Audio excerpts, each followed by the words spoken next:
Good morning class, my name is Sunil Alexander. I am the student of Generic BSN, 8th semester final year.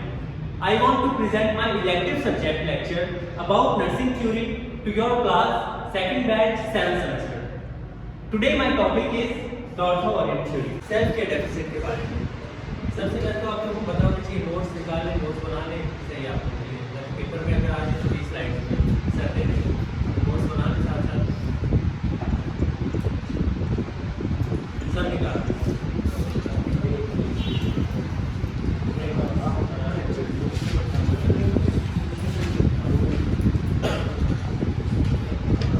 सो डॉर्था इसको short कहा जाता है डॉर्थिया ewe orans. ठीक है, E stand for Elizabeth. डॉर्था का पूरा नाम डॉर्थिया एलिजाबेथ ओरेंस था. इसने बताया theory of self care deficit के बारे में. थ्योरी ऑफ सेल्फ केयर की थोड़ा सा इंट्रो आपको मैं दे देता हूँ. सेल्फ केयर डेफिसिट में वो लोग आ जाते हैं, डॉक्टर ने वो लोग बताए जो अपनी केयर खुद नहीं कर सकते. फॉर एग्जांपल अपनी हाइजीन का ख्याल नहीं रख सकते, अपनी ग्रूमिंग नहीं कर सकते, अपना बाउल कंट्रोल नहीं कर सकते. तो इसने उनकी केयर के बारे में बात कि कैसे कैसे हम लोग उसकी केयर कर सकते हैं. ये था छोटा सा इसका इंट्रोडक्शन सेल्फ केयर डेफिसिट के बारे में. आगे है हमारे पास ऑब्जेक्टिव्स. सबसे पहले हम देखेंगे बायोग्राफी ऑफ डॉर्थिया यूरोप. जैसे कि मैंने बताया E stand for Elizabeth. Biography सबसे पहले देखेंगे. बायोग्राफी में जैसे कि आप लोग बता सकते हैं क्या क्या आ जाता है हमारे पास.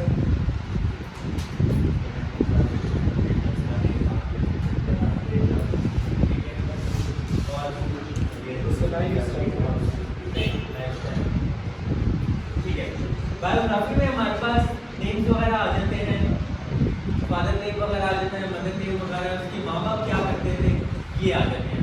फिर देन हम लोग देखेंगे अर्ली लाइफ ऑफ डॉर्थिया यूरोप, मतलब डॉर्थिया एलिजाबेथ. अर्ली लाइफ में क्या क्या आ जाता है इसका.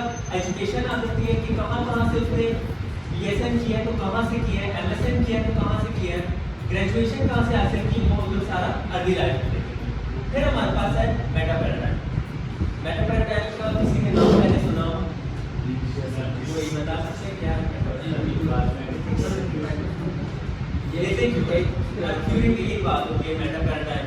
फ्लोरेंस से भी बात की, डॉक्टर ने भी, पेट्रिशिया ने भी बात की, हर 24 साल पूरे उसने मेटा पैराडाइम की बात की. क्यों की ये पता है? मेटा पैराडाइम हम कहते हैं जब भी कोई थ्योरी अपनी पेश करता है मेटा पैराडाइम देता है. मेटा पैराडाइम हम लोग अनदर वर्ड कह सकते हैं पिलर्स है, जिसमें हमारे पास आ जाता है पर्सन, हेल्थ, एनवायरनमेंट और नर्सिंग. ये चारों चीज़ों के बारे में लाजमी वो बात करते हैं थ्योरी से. अगर उसमें एनवायरनमेंट की बात हो रही है तो एनवायरनमेंट में फोकस ज़्यादा किया जाएगा. जैसे फ्लोरेंस नाइटिंगेल ने एनवायरनमेट की बात की कि एक्सटर्नल एनवायरनमेंट या इंटरनल एनवायरनमेंट कैसे कैसे इंसान की हेल्थ में अफेक्ट करती है. फ्लोरेंस से बात की. ठीक है, देन हमारे पास आगे टूरिस्ट है कुछ नर्सिंग की, जैसे पेट्रिशिया ने बात की नॉविस नर्स की. नॉविस टू एक्सपर्ट के कैसे, नॉविस का मतलब कोई जानते हैं नॉविस क्या होता है? मतलब पहली वाली नर्स, मतलब स्टूडेंट नर्स कह सकते हैं, मतलब स्टूडेंट, उसे हम लोग नॉविस नर्स बोलते हैं. कोई भी टीचर आपसे पूछते हैं कि नॉविस का मतलब क्या है, तो नहीं, इसके लिए वर्ड हम लोग यूज करते हैं नया, न्यू. मतलब कोई भी अगर हमारे पास नर्सिंग की बात हो रही है तो स्टूडेंट नर्स की बात होगी नॉविस. मेटा पैराडाइम समझ आ गया. फिर हम लोग ओरेंस की थ्योरी देखेंगे. इसने 3 थ्योरी पेश की. एक सेल्फ केयर डेफिसिट के बारे में, एक हमारे पास जो मेन है 3 इसने थ्योरीज पेश की थी. मेन जो हम लोग पढ़ेंगे वो सेल्फ केयर डेफिसिट के बारे में पढ़ेंगे. ठीक है, ये हमारे पास थे ऑब्जेक्टिव. नेक्स्ट है हमारे पास कि डॉर्थिया ओरेंस पैदा कहाँ हुई. बॉर्न इन बैल्टीमोर मैरीलैंड इन 1940. ये उसकी डेट ऑफ बर्थ थी और ये उसकी बर्थ प्लेस. 1914 में पैदा हुई. वो किधर पैदा हुई? बैल्टीमोर मैरीलैंड में. बैल्टीमोर मैरीलैंड की सिटी थी जिसको हम लोग बैल्टीमोर कहते हैं. ये उसकी बर्थ प्लेस और डेट ऑफ बर्थ होगी. तो ये साथ साथ नोट करते हैं.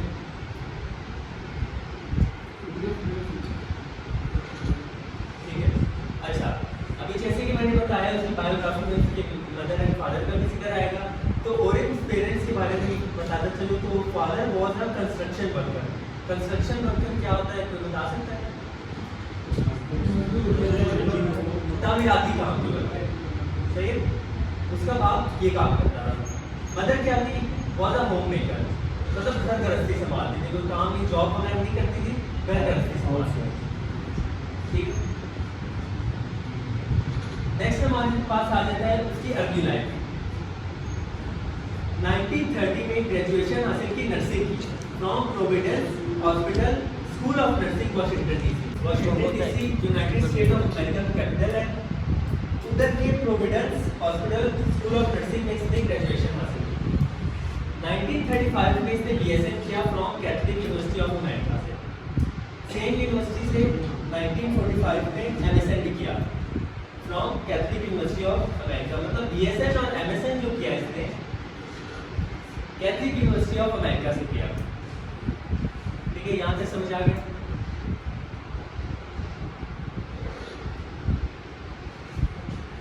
नेक्स्ट है हमारे पास orange world of academia.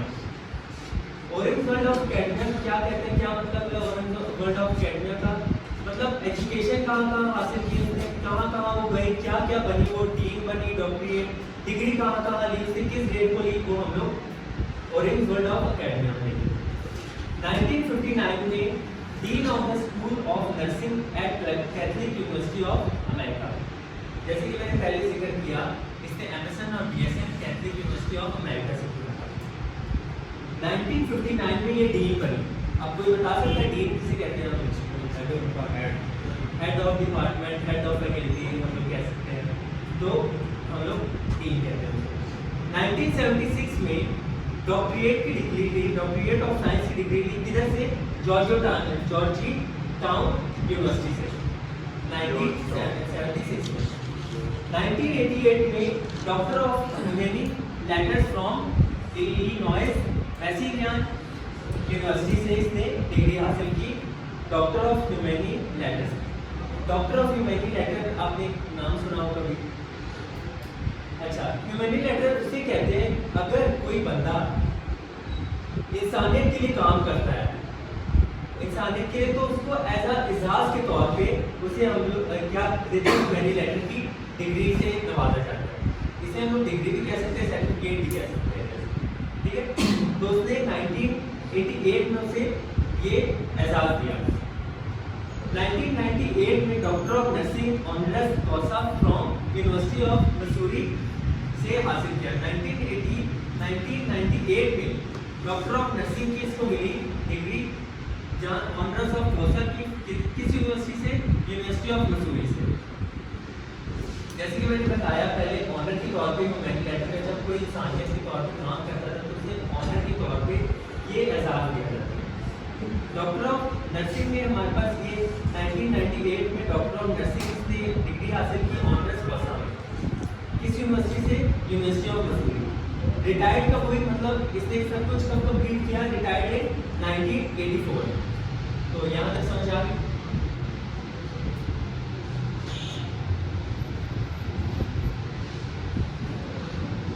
Next है हमारे पास ऑरेंज के नर्सिंग एक्सपीरियंसेस, कि उसने क्या क्या किया, कहाँ काम किया, तो वो आप इसमें लेंगे। Orange nursing experiences, operating room nurse थी वो, ऑपरेशन थिएटर में जैसे नाम से जाहिर है वो काम करती थी, ये उसके पास स्किल था, ये उसने एक्सपीरियंस हासिल किया था। स्टाफ नर्स थी वो, प्राइवेट ड्यूटी नर्स थी, नर्स एजुकेटर थी, और नर्स एडमिनिस्ट्रेटर थी, और नर्स कंसल्टेंट थी। जैसे कि तीन ऊपर आपको पता चल रहा है कि नाम से जाहिर है कि एक्सपीरियंस क्या था उसका। नर्सिंग एजुकेटर में क्या क्या आ जाता है? नर्सिंग वो एजुकेटर में, नर्स एजुकेटर में क्या काम आ जाता है? वो मतलब दूसरों को हेल्प प्रोवाइड करती थी, नर्सिंग की एजुकेशन देती थी, जैसे सर लोग उन लोगों का एजुकेशन वगैरह देते हैं, वो भी नर्सिंग एजुकेटर है। नर्स एडमिनिस्ट्रेटर, जैसे एडमिनिस्ट्रेट करना, नर्स एडमिनिस्ट्रेटर भी रही वो, और नर्स कंसल्टेंट भी रही। ये उसकी नर्सिंग एक्सपीरियंस से किसके? डॉक्टर EOM के, मतलब डॉक्टर एलिजाबेथ वॉर्डन। नेक्स्ट है हमारे पास उसकी डाइट डेट। डाइट कब हुई? जून 22, 2007 में। तो ये उसकी डेथ डेट थी। नेक्स्ट है हमारे पास historical evaluation of orange model. अच्छा, 1949 से लेकर 1957 तक उसने वर्क किधर किया? नर्सिंग कैरिकुलम पे और नर्सिंग प्रैक्टिसेस पे ऑरेंज ने वर्क किया। कैरिकुलम जैसे कि आप जानते हैं क्या होता है कैरिकुलम,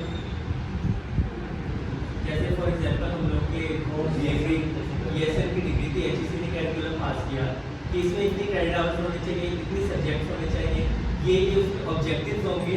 तो ऑरेंज ने भी वही बनाया कैरिकुलम नर्सिंग का और नर्सिंग प्रैक्टिसेस के बारे में भी बात की। फिर उसने 1958 से लेकर 1960 तक वर्क किधर किया? For office of education in the US department of health education and welfare as a curriculum consultant. जैसे कि मैंने बताया आपको कैरिकुलम में उसने कैरिकुलम की कंसल्टेंट रही, वो एजुकेशन में हिस्सा लिया, US डिपार्टमेंट ऑफ हेल्थ में एजुकेशन को प्रोवाइड करती थी। तो 1958 से लेकर 1960 तक उसने ये वर्क किया।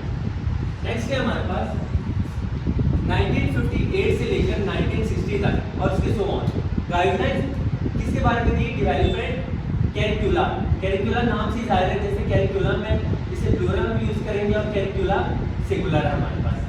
For the curricula for the education of practical nurses was developed. Text citation Tomey Alligood 2006 में। टेक्स्ट साइटेशन को जानते हैं, APS स्टाइल आपने पढ़ा हो, ये बता सकते हैं आप टेक्स्ट साइटेशन क्या होता है? जो अतर के नीचे वो पब्लिकेशन जो आता है उसे। चलिए मैं बताता हूँ।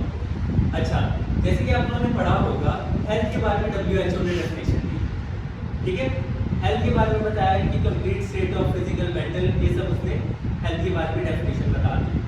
अब इन टेक्स्ट साइटेशन में क्या होता है, ये APA में आगे आप लोग पढ़ेंगे जैसे आपकी रिसर्च स्टार्ट होगी। इन टेक्स्ट साइटेशन में क्या होता है, जब एक हम टेक्स्ट उठाते हैं किसी के बारे में, जैसे मैंने लिखा है सुनील अलेक्जेंडर, मैंने कोई टेक्स्ट हेल्थ के बारे में डेफिनेशन दी है, तो इन टेक्स्ट साइटेशन में क्या होता है कि मेरी वो हेल्थ की डेफिनेशन ऊपर आ गई और जो मैंने मतलब लिखी हो तो उसके नीचे मेरा नाम आ जाएगा, ब्रैकेट में मेरा नाम आएगा और ईयर उसका आ जाएगा जब मैंने वो डेफिनेशन दी थी। तो इसे हम लोग इन टेक्स्ट साइटेशन बोलते हैं। ये हमारे पास साइटेशन होगी, ये हमारे पास टेक्स्ट हो गया, तो हम लोग इसे हम लोग इन टेक्स्ट साइटेशन इसलिए बोलते हैं।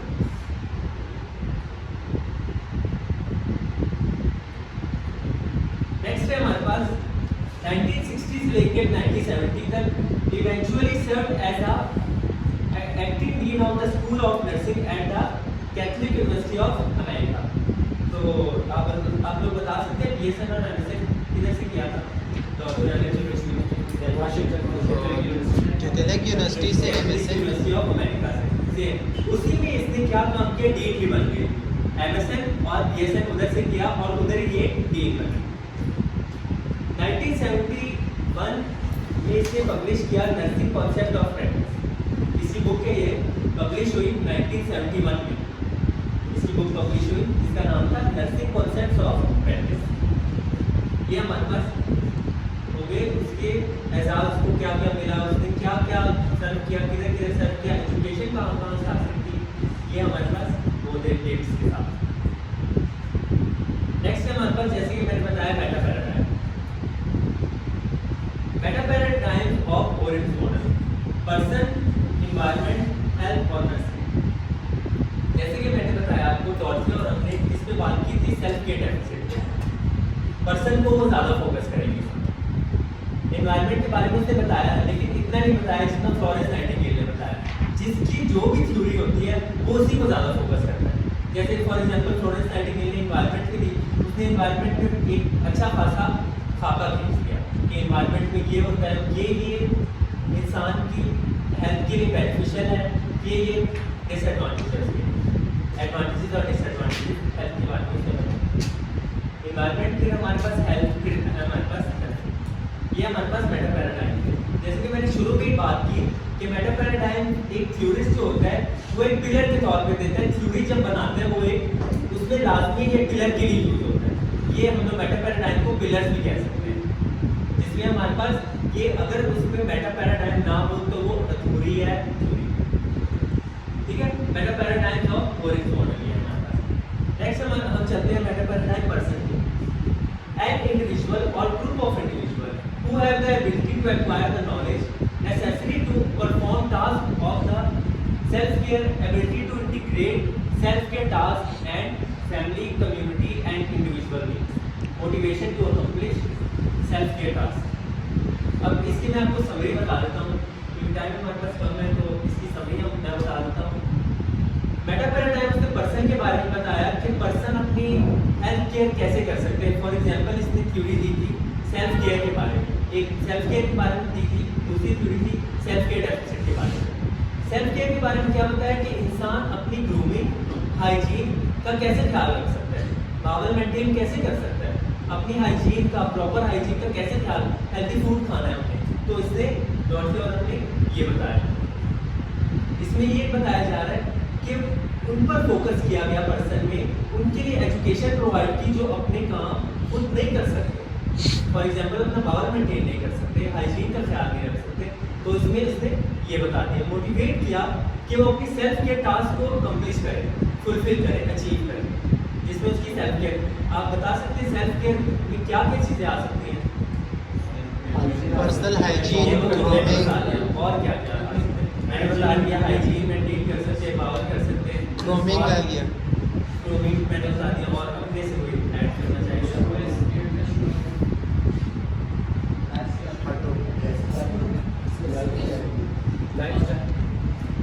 हेयर स्टाइल सही, हमारे पास लाइफस्टाइल भी इसमें आ जाता है, न्यूट्रिशन वगैरह भी आ सकते हैं, हेल्दी फूड भी आ जाता है हमारे पास इसमें।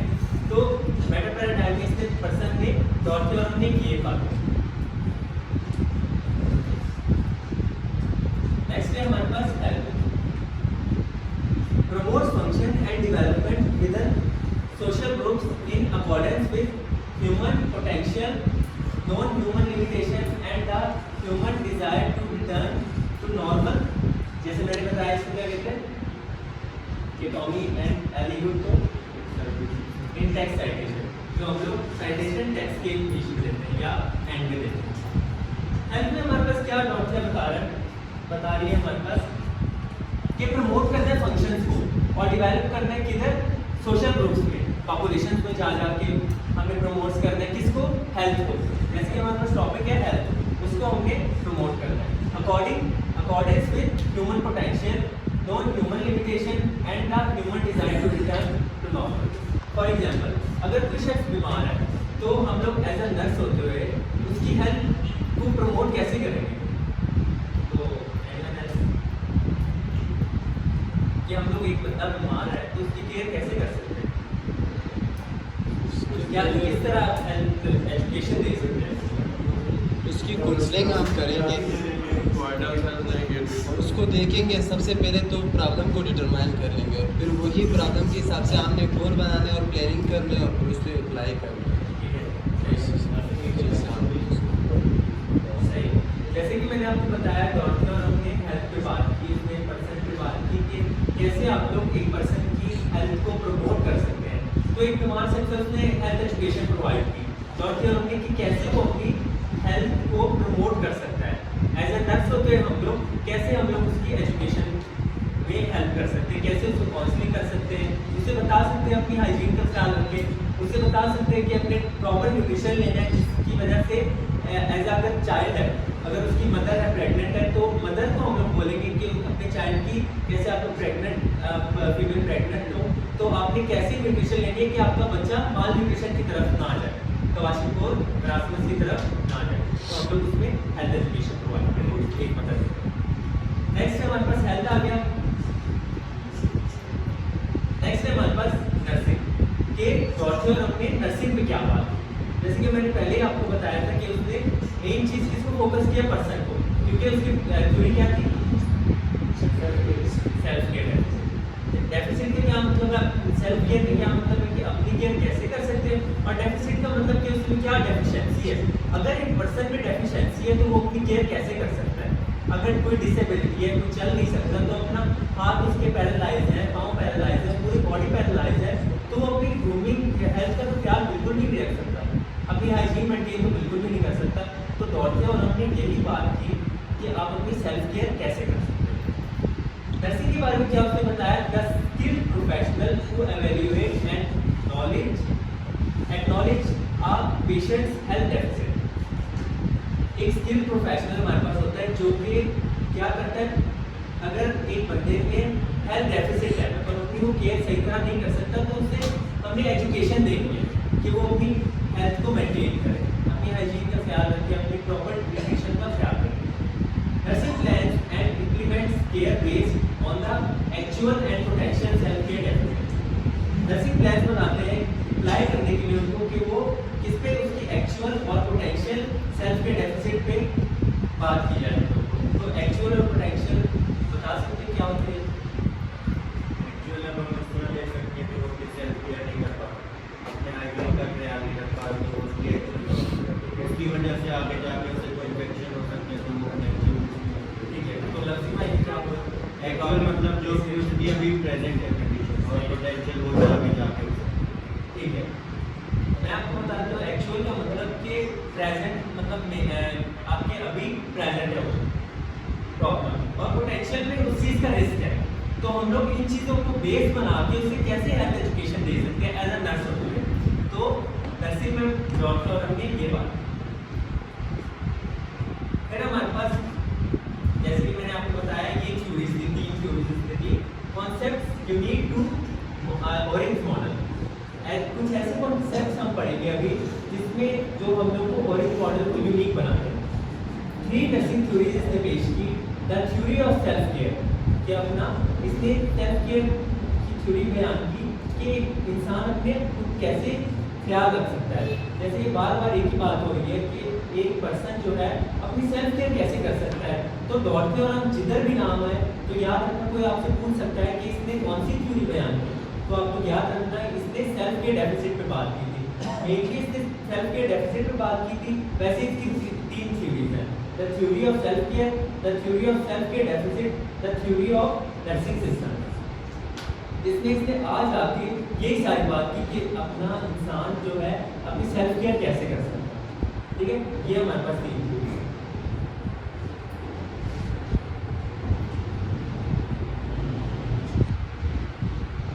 The theory of self-care.